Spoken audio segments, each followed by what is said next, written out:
Si vous êtes fan de One Piece, et surtout en ce moment, le nom Joy Boy doit vous dire quelque chose. Mais qui est-il vraiment? Et pourquoi est-il si central dans l'univers de One Piece? Joy Boy. Joy Boy. Joy Boy. Joy Boy. Joy Boy. Joy Boyが帰ってきた。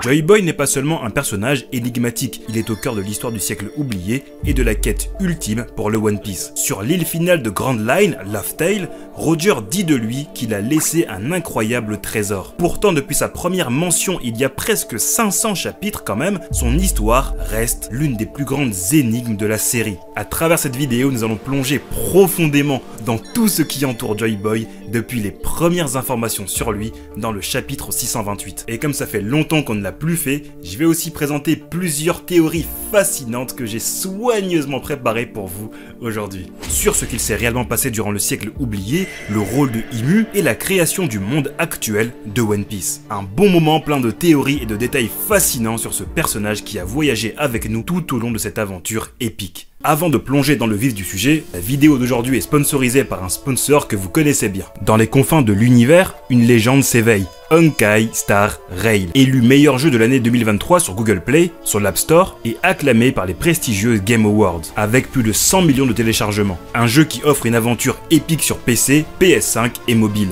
Dans l'ombre de Penacony, un nouveau chapitre s'écrit. Dans la version 2.2, des secrets ancestraux seront révélés. Tout droit sorti de Egghead, un nouveau perso 5 étoiles fera son apparition, le Fossoyeur Cowboy Cyborg de l'espace. Passionné par les modifications corporelles, le Fossoyeur ne craint pas d'altérer son être pour atteindre de nouveaux sommets. Son corps mi-humain, mi-machine est le reflet de sa soif insatiable de puissance, un véritable chef-d'œuvre qui aurait pu être signé par Vegapunk. Dans la mise à jour 2.2, le protagoniste aura la capacité de devenir de type imaginaire, un peu comme l'éveil du Gomu Gomu no Mi. Il aura accès à de nombreux pouvoirs, mais l'aventure ne s'arrête pas là. De nouveaux événements captivants vous attendent, de nouveaux modes émergent pour défier les plus vaillants, et le retour de Fuxuan promet des rencontres inoubliables. Connectez-vous maintenant et obtenez 10 sauts hyperespace gratuits. Des pas spéciaux du Star Rail pour invoquer le Fossoyeur Fuxuan. Téléchargez le jeu à partir du lien donné, essayez les nouveaux personnages et utilisez le code d'échange fourni pour recevoir 50 jades stellaires. Merci à Honkai de sponsoriser cette vidéo, et du coup nous, on était où déjà? Ah oui, Joy Boy. Comme beaucoup d'autres énigmes dans One Piece, le mystérieux Joy Boy trouve ses racines dans les poneglyphes, ces anciens blocs de pierre indestructibles répartis dans le monde. Mentionné pour la première fois au chapitre 628, le nom Joy Boy apparaît sur un poneglyphe de l'île des hommes poissons, révélant une promesse faite il y a au moins 800 ans, donc durant le siècle oublié. Une promesse non tenue qui attend d'être réalisée. Le message de ce poneglyphe ne se contente pas de mentionner une dette historique, il souligne la profondeur de l'engagement de Joy Boy envers le peuple de l'île des hommes poissons et insinue une relation avec des événements majeurs de cette époque révolue. Donc déjà, on comprend que Joy Boy n'était pas un allié de ce qui sera plus tard le gouvernement mondial. Mais quel était exactement cet engagement? Le texte cryptique suggère que Joy Boy avait promis de briser les chaînes de la servitude qui pesaient sur les hommes poissons, possiblement en lien avec les discriminations et les violences subies par les hommes poissons venant des humains. Dans ce même arc, la reine Otohime, une figure de pacifisme et d'espoir, explique le mythe d'une princesse sirène apparaissant une ou deux fois par millénaire et qui aurait le pouvoir de contrôler les monstres marins. Elle dit qu'un homme étranger devra venir pour la guider vers le droit chemin car son pouvoir pourrait tomber entre de mauvaises mains et détruire le monde. Retenez ça, c'est super important. Et vu comment les monstres marins ont été capables de tirer l'arche Noah à la fin de l'arc, on en déduit que Joy Boy comptait utiliser le pouvoir de la princesse sirène pour ramener les hommes poissons à la surface avec cette arche. Et depuis cette première mention, le nom de Joy Boy nous a accompagnés à travers de nombreux chapitres. Ce n'est pas un hasard si avec Pluton et Poséidon, le nom Joy Boy est un des seuls noms qui nous a été révélé jusqu'à présent sur un poneglyphe. Il y avait aussi le nom de l'ancien royaume, mais malheureusement le professeur Clover n'a pas eu le temps de le dire. Mais rassurez-vous, à la fin de la vidéo, je vous révélerai le nom de l'ancien royaume. Joy Boy n'était pas un simple mortel, mais un acteur clé dans une lutte épique de pouvoir et d'émancipation qui a modelé le monde de One Piece. Les poneglyphes sont donc essentiels pour déchiffrer non seulement son histoire, mais aussi la trame globale de l'histoire mondiale. Au chapitre 818, il est révélé que les poneglyphes ont été conçus par les Kozuki, un clan de Wano Kuni capable de comprendre et de graver ce langage ancien. Parmi ces pierres de vérité, 4 sont particulièrement significatives, car elles révèlent l'emplacement de Laugh Tale. L'une de ces pierres est logée dans la forêt de la baleine, plus précisément sur l'île de Zo, située sur l'éléphant Zunesha. L'éléphant qui a plus de 1000 ans et qui culmine à 35 km de hauteur porte l'île de Zo sur son dos. La principauté de Mokomo a été fondée avant sa malédiction, mais on ne sait pas exactement quand. Cette gigantesque créature peut communiquer uniquement avec quelques élus comme Momonosuke ou Monkey D. Luffy. Il y a 800 ans, Zunisha a été condamné à marcher éternellement pour un crime inconnu. Mais ce que l'on sait, c'est qu'il était déjà là à l'époque de Joy Boy. Nous reviendrons sur Zunisha plus tard, mais on comprend qu'il est un acteur majeur. Le nom de Joy Boy apparaît également dans les récits du roi des pirates, Goldie Roger, en particulier lorsqu'il atteint Love Tale, l'île au trésor ultime. Roger lui-même reconnaît l'importance de Joy Boy lorsqu'il découvre cet incroyable trésor. Ce lien mystique entre Roger, Joy Boy et le trésor de Love Tale soulève une multitude de questions. Qu'avait découvert Roger qui le faisait autant rire? Quel héritage Joy Boy a laissé derrière lui? Et pourquoi est-il si crucial pour comprendre le monde de One Piece? L'arc Wano Kuni, l'un des plus riches en révélations sur le monde de One Piece, nous offre encore d'autres perspectives sur Joy Boy. Toki Amatsuki,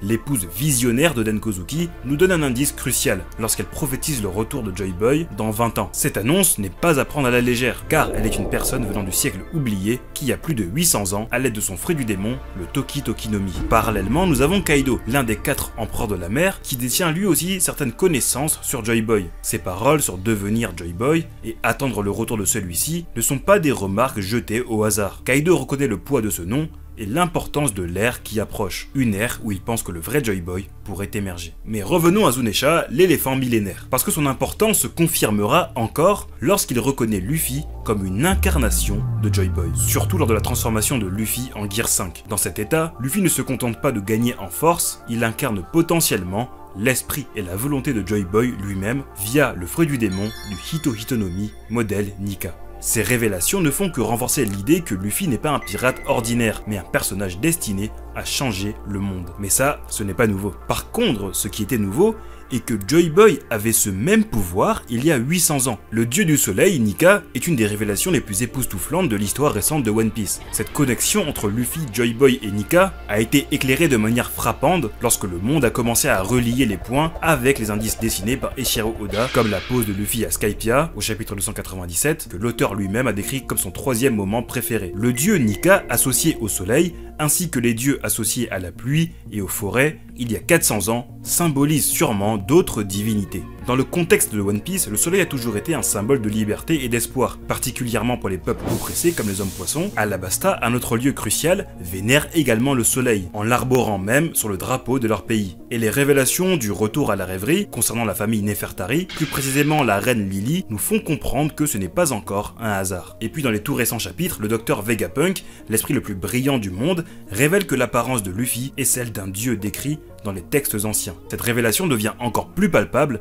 lorsque sur l'île d'Egghead, un géant de fer se réveille en entendant les battements de cœur de Nika. Levant les yeux, il murmure « Excuse-moi, Joy Boy ». Cette scène puissante est une reconnaissance de la continuité spirituelle entre Joy Boy et Luffy. Et enfin, le dernier grand scoop est quand Vegapunk déclare que Joy Boy est le premier pirate de l'histoire, plaçant ce personnage mythique au cœur même du manga. Ce n'est pas seulement une question de trésor ou de conquête, c'est l'essence même de la quête pour la liberté incarnée à travers les siècles par ceux qui portent l'esprit de Joy Boy. On a aussi aperçu Mother Flame, qui est encore un mystère, dans une salle où l'on a pu voir les symboles A et Mu, qui en japonais signifient au passage Atomu. Mais pas mal de personnes se demandent si le Mu peut être en lien avec Imu. Et justement, en parlant de Imu, il y a une information dont je n'ai pas parlé parce que ce n'est pas encore officiel, mais qu'on doit forcément aborder, car elle nous amène à notre première théorie. Je parle évidemment de la fin du chapitre 906, dans l'arc de la rêverie, où Imu nous est introduit en se tenant face à un grand chapeau de paille qui rappelle étrangement celui de Luffy. D'ailleurs, on remarque un certain symbole qui ressemble au même symbole dans la chapelle où était Kuma. Cette image n'est pas seulement symbolique pour son apparente connexion, car elle se déroule dans une salle où Imu regarde une série d'affiches, dont celle de Luffy, dans un environnement sombre et froid, presque semblable à une crypte, qui doit sûrement être la salle fantôme dont les gardes du château parlent. Cela soulève une question fascinante. Et si cette pièce, avec son atmosphère de conservation, était en fait le cimetière des Joy Boy ? un lieu où les volontés de ceux qui ont porté le rêve de Joy Boy à travers les âges sont conservées, non pas pour être honorés, mais pour être effacés de l'histoire du monde, comme ce que demande le Gorosei à Imu 2 chapitres plus tard. Bon, là vous devez être un petit peu perdu parce que j'ai dit les Joy Boy. Selon moi, les Joy Boy ne veut pas dire qu'il y a plusieurs Joy Boy, mais qu'au cours de l'histoire, il y a eu plusieurs porteurs d'une volonté, d'un rêve de liberté au fil des siècles. Cette pièce des Joy Boy pourrait donc symboliser le lieu où reposent les espoirs brisés et les aspirations des pirates qui ont tenté mais échoué à changer le monde conformément à la volonté originale du Joy Boy d'il y a 800 ans. De nombreux pirates se sont rapprochés de cette volonté, mais peu ont réussi à porter pleinement ce fardeau ou à réaliser ce rêve. Goldie Roger est un exemple de ceux qui ont peut-être failli devenir Joy Boy. Malheureusement, le roi des pirates avait une maladie grave et compris d'après la prophétie qu'il n'était pas Joy Boy. On peut même dire que chaque empereur détient une partie de la volonté de Joy Boy. Barbe Blanche voulait une famille, Kaido, de par ce qu'il a vécu dans son passé, rêvait de créer un monde où les faibles dragons célestes et les rois, qui règnent par héritage, n'auraient pas le droit de commander les guerriers qui se battent. Mais Kaido lui ne valorise que la force brute, donc ça n'enlève pas les discriminations.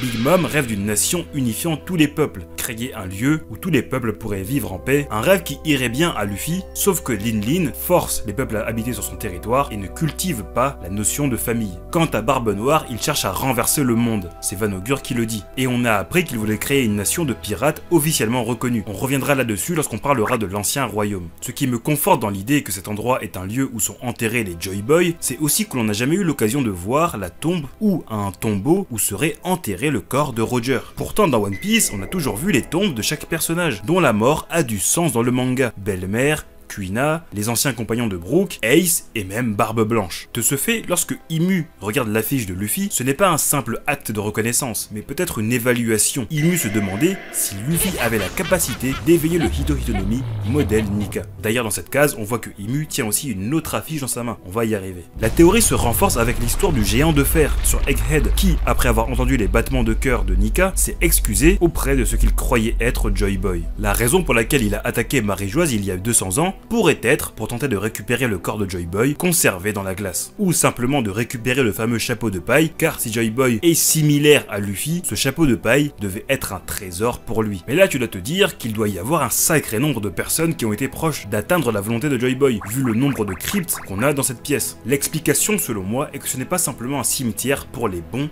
mais aussi pour les mauvais. Pas vraiment des mauvais Joy Boy, je m'explique. La prophétie d'Otohime parle du fait qu'un homme viendra guider Poséidon, mais aussi que ce pouvoir pouvait tomber entre de mauvaises mains. Ce sont ces mauvaises mains que j'appelle les mauvaises personnes. Un personnage comme Rox Shebek incarne cela. Il a brisé certains tabous, comme dit Sengoku, et le gouvernement a tout fait pour le rayer de l'histoire, au point que seuls ceux qui ont combattu à God Valley se souviennent de lui. Alors qu'on parle quand même d'un pirate qui était à la tête de l'équipage avec le plus grand potentiel de puissance de l'histoire. Pour remonter encore plus loin, un autre personnage de l'histoire antique est peut-être aussi dans ce tombeau. Je parle de Vanderdecken. Non, pas celui-là. Lui, c'est Vanderdecken, 9e du nom. Mais il est dit que Vanderdecken, 1er du nom, était un pirate qui convoitait Poséidon. Mais les récits sur lui sont de l'ordre de la mythologie. Ainsi, l'autre affiche que Imu tenait était celle de Barbe Noire. Et cela est prouvé lorsque Imu est dans la chambre des fleurs avec 3 affiches. Celle de Shirahoshi, l'arme antique Poséidon, Luffy, celui qui a hérité de la volonté de Joy Boy, et Teach, celui qui a hérité d'une volonté capable de détruire le monde. En fait, ce que je veux dire, c'est que dans le monde de One Piece, à travers les âges, il y a toujours eu 2 personnes qui incarnent la volonté de Luffy et celle de Teach, qui finissent par se battre pour les armes antiques. Mais du coup, si les armes antiques apparaissent par millénaires, cela signifie que cette histoire a commencé bien avant le siècle oublié, finalement. Bah oui. Le monde de One Piece a une histoire qui remonte bien avant ce vide de 100 ans. Et tout ça, c'est la théorie suivante, celle où j'explique que le One Piece n'est pas vraiment le trésor de Joy Boy.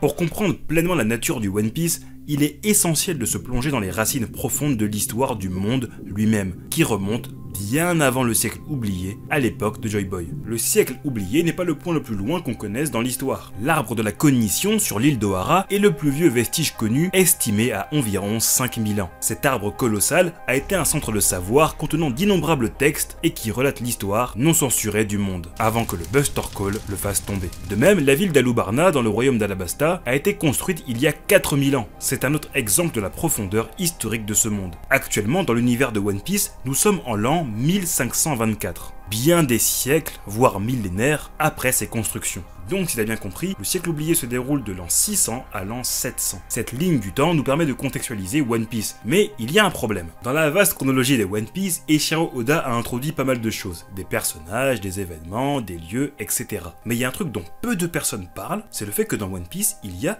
deux calendriers. Deux termes particuliers ont été mentionnés, le Kaien-Reki et le Ten-Reki. Ils sont essentiels pour comprendre comment le temps est marqué et perçu dans ce monde. Ces termes ont été traduits dans la version officielle de One Piece par calendrier maritime et calendrier céleste. Le Kaien-Reki peut être traduit en calendrier de la mer circulaire. On se demande bien quelle est cette mer circulaire. Et le terme Ten-Reki peut se traduire en âge du paradis ou âge du ciel. Ce sont les systèmes de datation qui nous donnent un aperçu de l'ancienneté de la civilisation dans One Piece. Le Kaien-Reki a été mentionné pour la première fois dans les journaux de bord de Norland, l'explorateur qui avait atteint Shandora il y a 400 ans. De son côté, Nico Robin a révélé le terme Ten-Reki lorsqu'elle a déchiffré les inscriptions sur un poneglyphe à Alabasta. Évidemment, je rappelle qu'à ce moment-là, Robin était en train de mentir à Crocodile. La vérité, c'est que ce poneglyphe donnait l'emplacement de l'arme antique Pluton. Mais je ne pense pas que les événements qu'elle a racontés étaient faux. Dans cette situation, Robin tente juste de faire croire à Crocodile que ce poneglyphe ne mentionne pas Pluton. Mais ce qui est vraiment intéressant quand on compare ces deux systèmes de datation, c'est que le Ten-Reki est bien plus ancien que le Kaien-Reki. Dans son journal,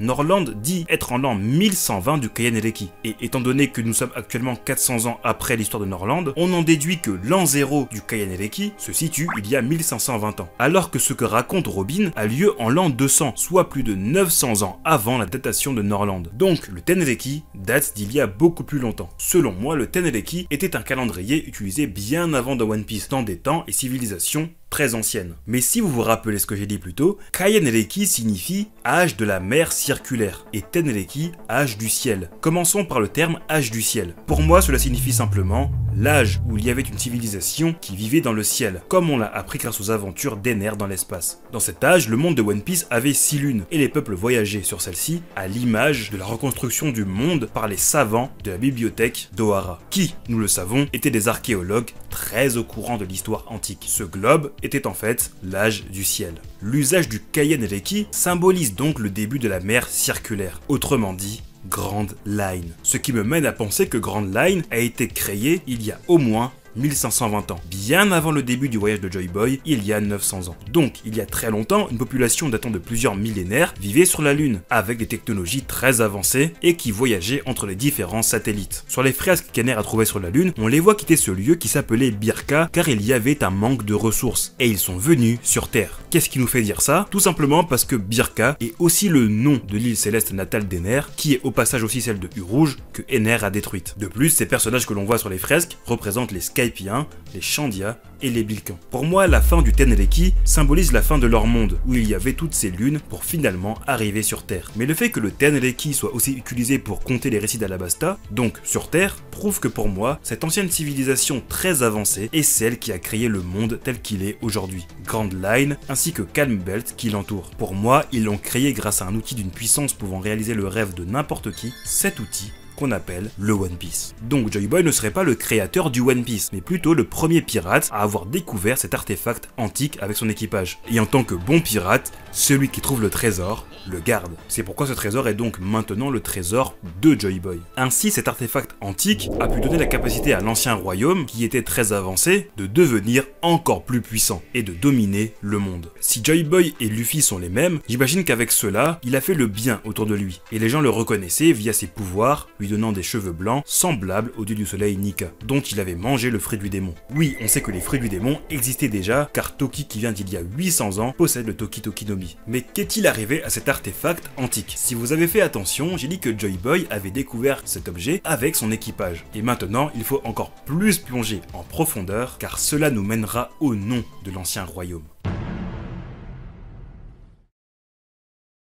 Si vous aimez les vidéos théoriques comme celle-ci et que vous faites partie des 80% qui sont pas encore abonnés à la chaîne, n'hésitez pas à cliquer sur le bouton rouge et à laisser un pouce bleu si vous aimez cette vidéo. Merci. Chaque pirate, qu'il soit légendaire ou non, sait qu'un équipage dévoué n'est pas seulement un luxe, mais une nécessité. Pour accomplir ses rêves et porter sa volonté, il lui faut des compagnons fiables et courageux. Au fil des arcs de One Piece, plusieurs personnages ont été présentés et ils pourraient avoir été des compagnons de Joy Boy. Leur histoire, leur capacité et leur dévouement à des causes plus grandes qu'eux-mêmes suggèrent qu'ils auraient pu partager les rêves et les luttes du premier pirate. Évidemment, le premier membre qu'on peut confirmer comme membre de cet équipage est Zunesha. Confirmé comme un ancien compagnon de Joy Boy par les paroles de Momonosuke, on est obligé de le mettre dans ce groupe. Son rôle au sein de l'équipage est inconnu, et avec une si grande taille, je me demande qu'est-ce que ça aurait pu être. Aussi fou que cela puisse paraître, je pense que Zunesha pourrait avoir été le navire de l'équipage de Joy Boy. Surtout que si Zunesha est bien né il y a au moins 1000 ans, cela signifie qu'il avait déjà 100 ans au moins au moment où Joy Boy décide de prendre la mer. Donc il aurait déjà pu avoir une taille assez grande, pas aussi énorme que maintenant, mais assez grande pour transporter des humains. Et en parlant de taille énorme, le prochain personnage est aussi géant, car on parle du géant de fer. Âgé de 900 ans,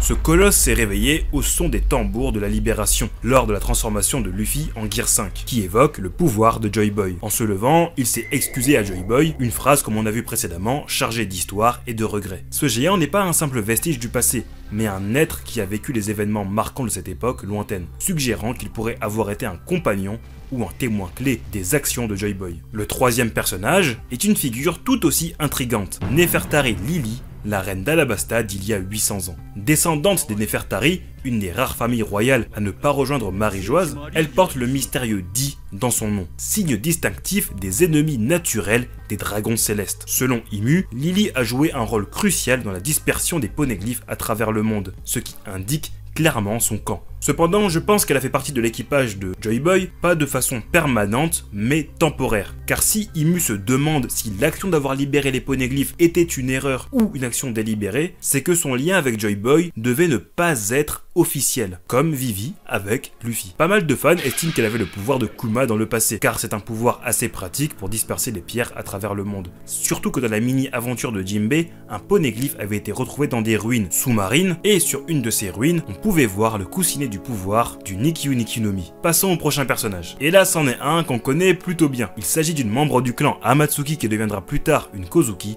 Je parle de Toki. Toki a voyagé de 800 ans dans le futur pour une mission précise qui était de retrouver Joy Boy. Et elle savait que c'est sur Wano qu'il allait revenir. J'imagine que seuls les proches de Joy Boy devaient avoir une telle information. Donc pour moi, elle faisait partie de cet équipage. La seule chose que je trouve bizarre, c'est que Toki, en arrivant dans le monde 800 ans après, ne savait toujours pas où était Wano. Pourtant, son clan vient de Wano. Donc je pense qu'elle n'a pas rencontré Joy Boy là-bas. Et ce n'est pas forcément étonnant, on a vu que des Shimotsuki, qui est aussi un clan de Wano, avaient une partie de leur famille qui habitait sur East Blue, Kuina, Koshiro et Kozaburo. Néanmoins, son clan est quand même important, donc c'est possible que ce soit elle qui ait envoyé la demande au clan Kozuki de créer un moyen de transmettre l'histoire du siècle oublié pour le retour de Joy Boy. Au cas où si vous l'avez oublié, le clan Amatsuki était un des 6 clans les plus importants de Wano. Cependant, leurs chefs respectifs ont été empoisonnés par les Kurozumi afin de prendre le pouvoir du pays. Bref. Pour moi, au sein de l'équipage de Joy Boy, il y avait aussi un homme poisson. Pas Poséidon, la princesse sirène, mais sûrement un homme poisson qui savait se battre. Ok, j'avoue que j'ai pensé à Davy Jones, le fameux homme à l'honneur du Davy Back Fight, une figure mythologique condamnée à vivre au fond des océans et qui est surnommé le démon des profondeurs. Mais quand Oda l'a dessiné, on a vu que c'était plutôt un humain. Le prochain personnage, que j'estime faisant partie de l'équipage de Joy Boy, n'a jamais été montré, mais vous l'avez tous entendu. Vous l'avez peut-être même énormément écouté, je parle de Binks, le bon rhum de Binks, Binks Sake, on entend souvent ça, mais finalement, qui est Binks? Pour des soucis de longueur de vidéo, je vais pas expliquer en détail pourquoi la musique du bon rhum de Binks est en fait un message caché du voyage vers Laugh Tale, parce que ce serait une toute autre vidéo. Mais retenez juste que dans cette musique, il y a des références à Laugh Tale. En description, je mettrai une vidéo qui explique le lien entre Binks Sake et le trésor du One Piece. Cette musique, qui est l'hymne des pirates, peut avoir été créée par le premier équipage pirate racontant leur récit. Un autre moyen, en plus des poneglyphes, de faire vivre la volonté de Joy Boy. Selon moi, Binks était le musicien de l'équipage de Joy Boy. Il y avait peut-être encore d'autres membres au sein de cet équipage, et ensemble, ils ont réussi à voyager sur Grand Line,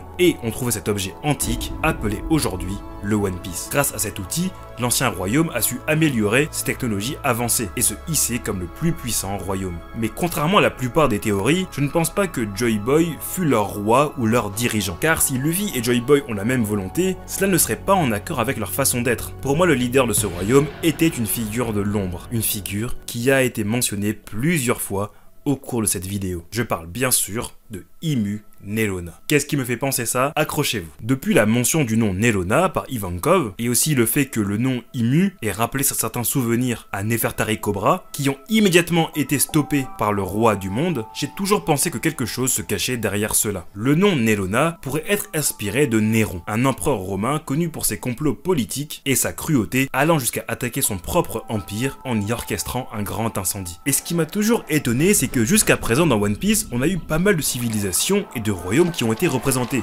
L'Égypte, le Japon, la Catalogne, les Vikings et encore d'autres. Mais jamais la civilisation gréco-romaine a été présente dans l'œuvre de Eiichiro Oda. Alors que l'Empire romain est un des empires les plus marquants de l'histoire. Un empire où sont nées beaucoup de technologies et qui a connu une chute à la fin du 4e siècle. Et suite à cet effondrement, on change de période dans le monde, passant de l'Antiquité au Moyen-Âge. Et si Oda ne s'était pas inspiré de cela pour l'ancien royaume, inspiré de la civilisation gréco-romaine dont la disparition causera la fin d'une époque et démarrera l'ère du gouvernement mondial. Et ma théorie, c'est que l'artefact antique a été trouvé par Joy Boy et son équipage, puis confié à ce royaume, dont Joy Boy était originaire, afin de créer un lieu prospère où tous les peuples peuvent vivre en paix. Cependant, Imu Nelona, qui était sûrement un membre de la famille royale, voulait utiliser cet objet pour dominer le monde et les autres nations. Joy Boy, ne voulant pas que cela arrive, a alors repris cet objet et l'a caché dans un endroit inatteignable, dont seuls ceux qui sont animés de la volonté de Joy Boy pourraient le trouver. Imu a en secret créé la coalition de 20 royaumes pour attaquer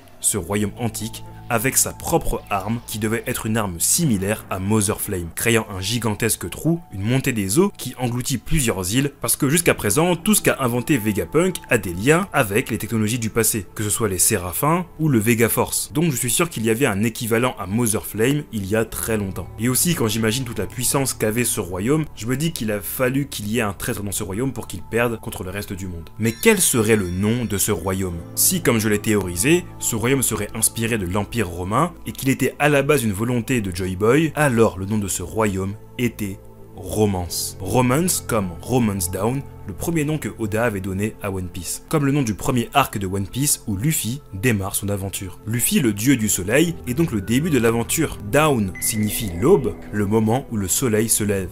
Et donc Romance Down pourrait être un message caché de l'auteur en disant que c'est le moment où la volonté de romance est de retour sur les mers. D'autant plus que le terme romance signifie aussi l'aventure. Ainsi, ce royaume pourrait avoir été un rassemblement de gens animés par l'aventure, une ressemblance avec Barbe Noire qui souhaite créer officiellement une nation de pirates. Et aujourd'hui, si Imu a fondé le gouvernement mondial, c'est principalement pour empêcher le retour de la volonté de Joy Boy et de ce royaume. D'ailleurs, si t'as un peu oublié comment fonctionne l'entièreté du gouvernement mondial et les différentes grades, alors je t'invite à regarder cette vidéo-là qui t'explique tout le gouvernement mondial en détail. Clique pour la regarder, sinon porte-toi bien, et moi je te dis ciao, à plus.